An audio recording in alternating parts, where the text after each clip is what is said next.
আমাদের অনেকে ঋণের বোঝায় জর্জরিত আছে না নাই? থাকলে এই দোয়াটা পড়বেন।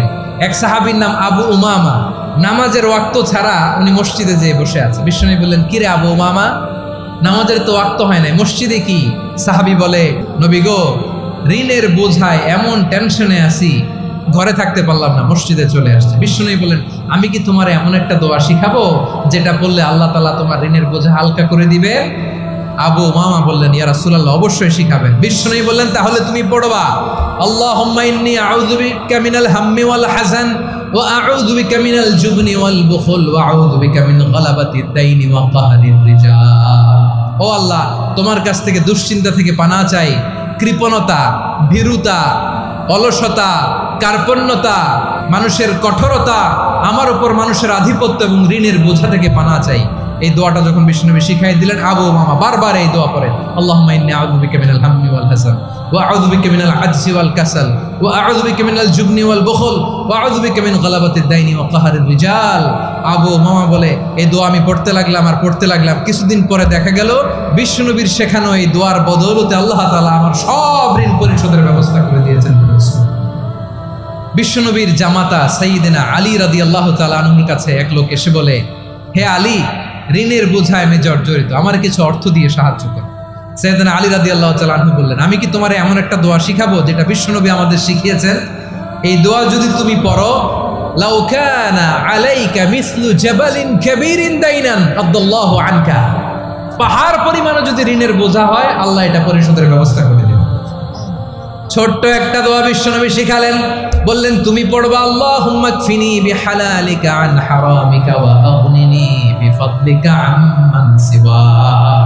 আল্লাহুম্মা কফিনি বিহালালিকা আন হারামিক, আল্লাহ তোমার হালাল দিয়ে আমাকে পরিতুষ্ট করো, হারাম থেকে বাঁচিয়ে রাখো, আর তোমার অনুগ্রহে মানুষের মুখাপেক্ষী যেন আমি না হই, আমি যেন সবসময় তোমার মুখাপেক্ষী হয়, ওই তৌফিক দিও। সুবহানাল্লাহ পড়েন।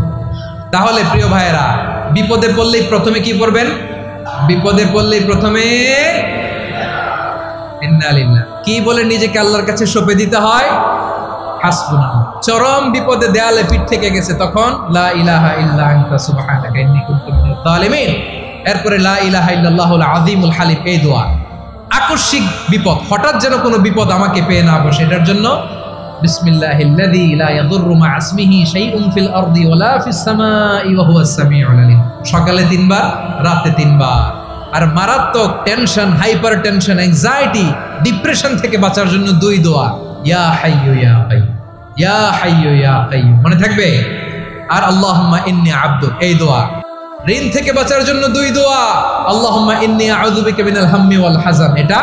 আর আল্লাহুম্মা কফিনি বিহালালিকা আন হারামিকা ওয়া আগনিনি বিফাদলিকা আম্মান সিওয়াক। আর সব সময় পড়ার জন্য একটা আমল দিয়ে যাই, উঠতে বসতে, বসে আছেন, শুয়ে আছেন, ছোট্ট এক শব্দে আমরা যেন বেশি বেশি পড়ি, আস্তাগফিরুল্লাহ।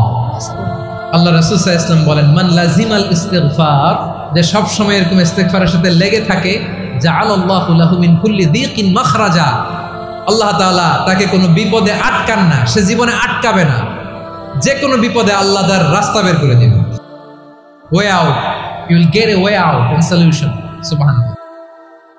ওয়া মিন কুল্লি হাম্মিন ফারাজা, দুশ্চিন্তা মুক্ত হবে। ওয়া ইয়ারযুকহু মিন হাইসু লা ইয়াহতাসিব, এমন জায়গা থেকে আল্লাহ রিজিকের বন্দোবস্ত করবে যেটা সে কল্পনাও করে নাই। আওয়াজ করে পড়েন সুবহানাল্লাহ। তাহলে মনে থাকবে আস্তাগফিরুল্লাহর কথা। এটা গেল নিজের বিপদ, নিজে যদি বিপদে পড়েন। অন্যের বিপদ যদি দেখেন, এটার জন্য একটা দোয়া আছে। অনেক সময় আমরা দেখি হাসপাতালে ক্যান্সারের 3rd স্টেজে চলে গেছে, লোকটা হ্যাংলা হয়ে, চিকন হয়ে, হায়রে কি কষ্ট পায়, দেখি না? বিশ্বনবী বলে, একটা দোয়া যদি কেউ অন্যের কোনো বিপদ দেখে পড়ে, ওই বিপদ তার জীবনে কখনো আসবে না। অনেক সময় হয় যে আমরা মহাসড়ক দিয়ে যখন চড়ি, দুর্ঘটনায়, আইরে আল্লাহ, দুর্ঘটনায় মানুষের মাথা একদিকে, দেহ আরেকদিকে, ব্লিডিং, এরকম হয় না? আল্লাহ তুমি হেফাজত করো।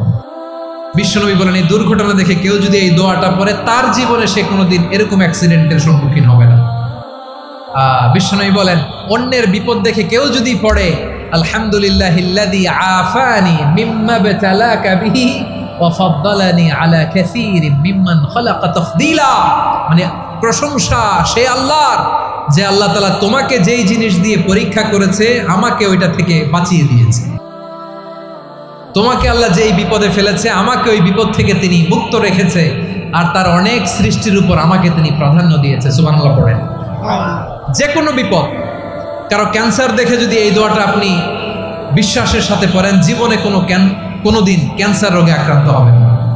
দুর্ঘটনা দেখে যদি পড়েন, ওই দুর্ঘটনা আপনাকে স্পর্শ করবে না। যে কোনো কারো বিপদ দেখে যদি কোনো বিশ্বাসী বান্দা এই দোয়া পড়ে, বিশ্বনবী বলেন লাম ইউসিবহু যালিকাল বালা, ওই বিপদ তাকে আর ধরবে না। উফিয়া মিনহু মিন যালিকাল বালা কাইনাম মা কান, সে যতদিন হায়াত পাবে কোনোদিন ওই বিপদ তাকে স্পর্শ করবে না।